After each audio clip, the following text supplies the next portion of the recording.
Comissão F organiza discussão especialidade com ministra Saúde, Odete Bello, com a proposta lei número Ruanolu, /5/2, do Sistema Saúde e Parlamento Nacional, quarta-feira semana. E a discussão do sistema saúde, deputada Cira, Russi, Comissão F, vota a favor Lima, abstenção ida, no contra zero. Ministra Saúde Odete Bello hatete, proposta com o sistema saúde, hatama iha parlamento desde tinan rihun rua Ruanulu.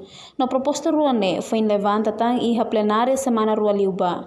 Ministra ne hatutang, sistema saúde labele lau seso Russi, Constituição República, nebe hatete claro com a direito da proteção humana na proteção saúde.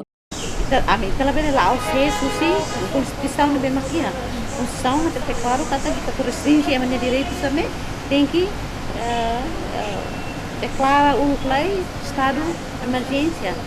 E já nem durante o governo hala vir, mas pronto o estado não bem levanta a preocupação levanta o parlamento sim, a mim pouco atareto será que com a elaboração lei, balão a base legal, balão dele ajuda o governo para dele a restrição ba assuntos balão dele. Lá hoje mesmo, por exemplo, se ataca a fronteira, por exemplo, nem quer dar uma lá bem, mas usa máscara, protocolo ser na mesma saúde nem quer ministro da saúde ele o governo ele forte mas dessa medida também sem uso de estado de emergência. Exemplo com a proteção saúde do cidadão e ambiente COVID-19, governo hari fati em isolamento e cada município no hari laboratório. Entretanto, membro comissão F, o Russi bancada Fretelin, Helena Martins Bello Hateten, Parlamento Nacional Hanoi precisa haloduni alternação da lei com o sistema saúde.